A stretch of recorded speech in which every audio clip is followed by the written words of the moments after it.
السلام علیکم، T V intellect میں خوش آمدید، آپ کا علم دوست چینل۔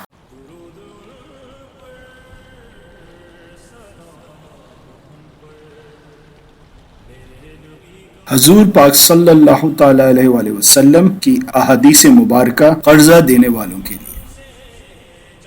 صحیح بخاری کی حدیث سے مبارکہ ہے، حضرت ابو ہریرہ سے روایت ہے۔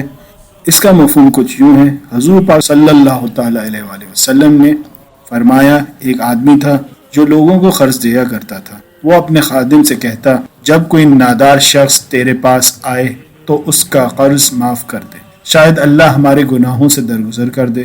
چنانچہ وہ شخص اللہ سے ملا مرنے کے بعد، اور اللہ نے اس کے گناہوں سے درگزر کیا۔ سبحان اللہ۔ ایک اور حدیث مبارکہ ہے ابن ماجہ میں، حضور پاک صلی اللہ علیہ وسلم نے فرمایا، جس شخص نے کسی مصیبت زدہ کو مہلت دی، اس کے لیے ہر دن کے بدلے ایک صدقہ ثواب ہوگا۔ جس نے ادائیگی واجب ہونے کے بعد اسے مہلت دی تو اس کے لیے ہر دن کے لیے قرض کی رقم کے برابر صدقہ ثواب ہو۔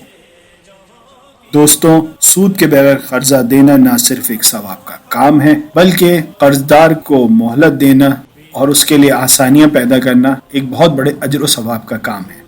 اللہ تعالیٰ سے دعا ہے کہ ہم سب کو اللہ اپنے اور اپنی نبی پاک صلی اللہ علیہ وسلم کے احکامات پہ چلنے کی توفیق عطا فرمائے، آمین۔